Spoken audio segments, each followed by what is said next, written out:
Why affirmations can feel fake and how to make them actually work. Hey everyone! Today we're breaking down why affirmations sometimes just don't feel right and how to actually make them work. Many of my adult students have shared similar thoughts about affirmations, saying things like, when I say them, they just feel fake. They sound way too corny, cliché, tacky. I can't really believe it when I say it. Deep down, I know it's not true. I totally get it. I used to feel the same. Affirmations didn't always resonate with me either, and I'd roll my eyes at the idea. But that's why I'm excited to share what I've learned about why affirmations can feel off at first and how to approach them so they do feel authentic. Usually, we're told to just say affirmations, but in my experience, there's a lot more to it than that. If you're not a fan of saying affirmations out loud, I totally relate. A major shift happened for me when I began writing affirmations instead. There's something powerful about putting pen to paper. It feels more genuine.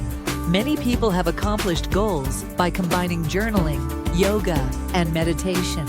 Writing affirmations, especially right before or after a yoga session, has helped me connect more deeply to them.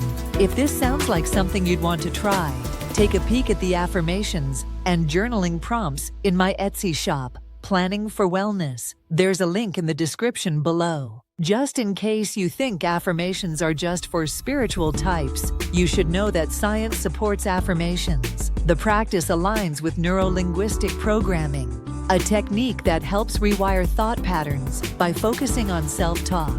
Many successful people incorporate affirmations or similar practices, even if they don't label them that way. They understand how powerful it is to shape their inner dialogue and consciously choose what they tell themselves. If you think affirmations seem too generic or bland, here's a tip. The magic lies in making affirmations personal and impactful. When we tailor affirmations to be deeply meaningful, they become more than just words. They become intentions that we live and breathe. The key is creating statements that resonate on a deeper level, so they feel like a natural part of your journey. So, the next time you try affirmations, remember these tips, making them your own. And finding a practice that resonates can turn a simple phrase into something life-changing. And don't forget to check out the affirmations and other mindfulness tools in my Etsy shop, PlanningForWellness, where you'll find instant downloads and other wellness resources to help you on this journey.